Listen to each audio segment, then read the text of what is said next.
अजीत, इस वर्ड के बारे में कभी सुना है या कभी किसी ने तुम्हें इस नाम से नवाजा है?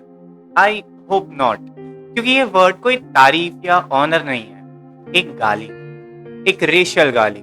जैसे पहले के टाइम में डार्क स्किन लोगों के लिए एन वर्ड यूज होता था ना, वैसे ही आजकल हिंदुस्तानियों के लिए ये शब्द यूज होता है। इंडियंस को बाहर देशों में नीचा दिखाया जाता है, उनका मजाक उड़ाया जाता है, उनके खाने का, उनके कल्चर का, उनकी भाषा का। उन्हें बिल्डिंग्स में घुसने नहीं दिया जाता। अगर वो ढंग से अंग्रेजी में बात नहीं कर पाते तो उन्हें अनसुना कर दिया जाता है। और ये शायद पहली बार नहीं हो रहा है, एक बार ऐसा पहले भी हुआ था, कॉलोनियल टाइम्स में। Dogs and Indians not allowed. लगा ये सुनकर? गुस्सा आया? लेकिन तुम्हें कैसा लगेगा अगर मैं ये कहूं कि इंडियंस के साथ हो रहा ये सब कुछ बिल्कुल जायज है? कैसा हो अगर मैं ये कहूं कि इंडियंस पर ethnicity based, language based discrimination होना बिल्कुल सही है? क्योंकि अगर हम खुद अपनों के साथ ऐसा कर सकते हैं तो दूसरे लोग ऐसा क्यों नहीं कर सकते? कुछ समझ सा नहीं आया ना ये? डोंट वरी, मैं समझाता हूं। हेलो लेडीज एंड जेंटलमैन, मेरा नाम है पायलट मैमल और आज हम बात करने जा रहे हैं एक बहुत ही इंपॉर्टेंट टॉपिक की, और वो है lingual discrimination. India is a nation known for its diversity, its diverse flora, fauna, terrain, and culture. And the acceptance of this vast diversity is what makes India so beautiful. लेकिन हम हिंदुस्तानियों की ना एक पुरानी फितरत है कि हमें कुछ भी सुंदर दिखा नहीं कि हम दौड़ जाते हैं उसे गंदा करने के लिए। अब चाहे वो वंदे भारत एक्सप्रेस हो या हमारे देश का सबसे सुंदर सिद्धांत, हमें उसे बर्बाद ही करना है। आपने हाल फिलहाल में महाराष्ट्र में हुए इस जाहिलपने और अंधभक्ति की परिकाष्ठा दिखाने वाले इंसिडेंट के बारे में तो जरूर सुना होगा, जिसमें एक पॉलिटिकल पार्टी के कुछ गुंडे एक शॉपकीपर पर सिर्फ इसलिए अटैक कर देते हैं क्योंकि उन्हें मराठी नहीं आती।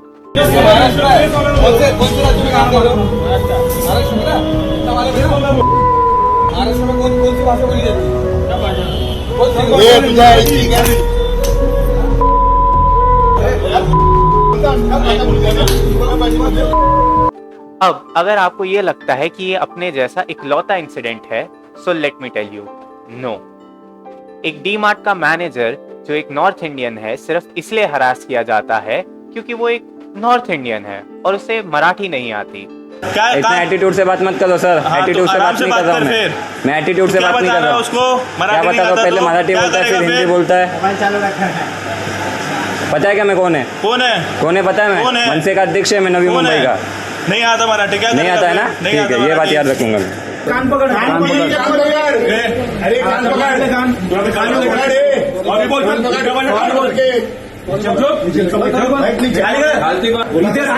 मराठी शिकायचं, मराठी। लेकिन मान लिया यार, ये तो छोटे मोटे कार्यकर्ता है, देखते हैं इनके लीडर्स का क्या कहना है।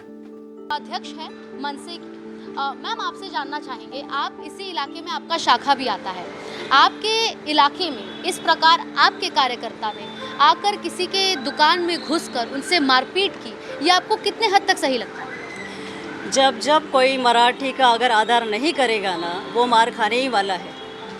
मराठी का आदर जो महाराष्ट्र में आना चाहता है, जो अपना पेट भरना चाहता है, जिनको लगता है कि महाराष्ट्र में अपने बीवी बच्चियाँ सेफ है, सुरक्षित है, उनको मराठी आनी चाहिए। जो मराठी का आदर नहीं करेगा वो पीटेगा। सच में, मतलब अगर किसी को मराठी नहीं आती तो उसकी घर की महिलाएं महाराष्ट्र में सेफ नहीं हैं।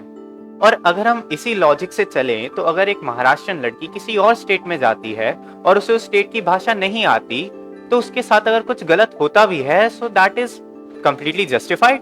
आई ऑनेस्टली कांट बिलीव कि कोई खुद एक महिला होके ऐसी बातें कर सकता है।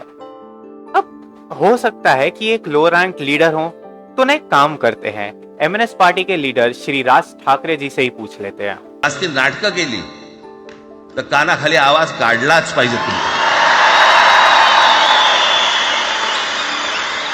पण चूक त्यांची असली पाहिजे। आणि एका गोष्टीचं लक्षात ठेवा, अशी कधी गोष्ट कराल त्याचे व्हिडिओ काढू नका।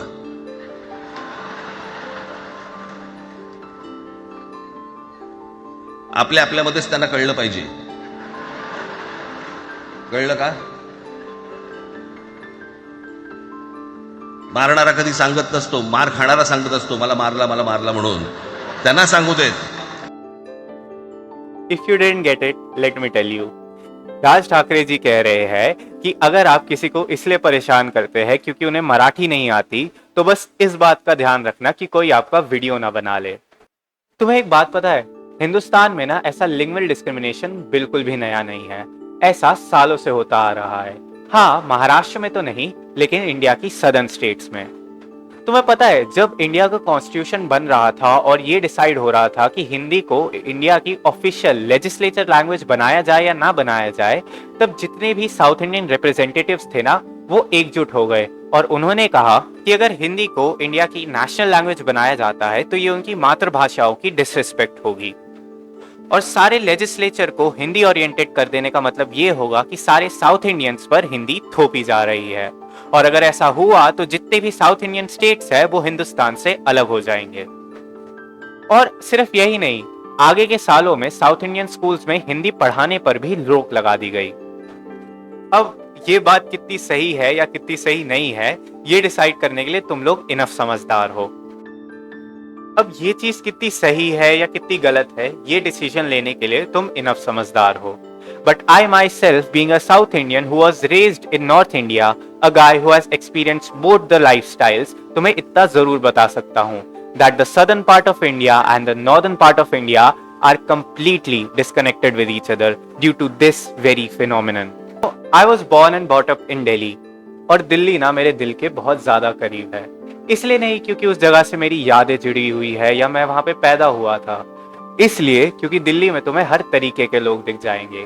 Punjabis, Gujaratis, Sindhis, north eastern लोग, कश्मीरी लोग, तुम्हें दिल्ली में हर टाइप के लोग मिल जाएंगे. और शायद इसलिए दिल्ली को भी मिनी इंडिया कहा जाता है, और शायद इसलिए दिल्ली दिल वालों का शहर है. Now speaking from a personal stand point, I love exploring the different cultures of India. पता है, मुझे बहुत ज्यादा मजा आता है डिफरेंट कल्चर्स के बारे में जानने में, उनके बिलीफ सिस्टम्स के बारे में जानने में, उनसे बिलोंग करते हुए लोगों के लाइफस्टाइल के बारे में जानने में. For me, India is a canvas filled with bright and vivid colors, each one coexisting with the other. बुरा तब लगता है जब कुछ लोग अपने पॉलिटिकल गेन्स के लिए ना इस हार्मनी को डिस्टर्ब कर देते हैं. और इसलिए आज ये वीडियो खत्म करते हुए भी मैं बस उन लोगों से और आप सबसे इतनी ही रिक्वेस्ट करना चाहता हूँ कि अगर किसी के लिए नहीं तो मेरे लिए प्लीज मेरे सुंदर से कैनवस को खराब बिल्कुल मत करो. यार ठीक है, तुम एक स्टेट में हो, तुम्हें अपनी भाषा पे गर्व होना चाहिए, लेकिन इसका मतलब ये नहीं कि अगर किसी और को वो भाषा नहीं आती तो उसे उस स्टेट में रहने का अधिकार नहीं है. वो भी उतना ही इंडियन है जितने तुम इंडियन हो.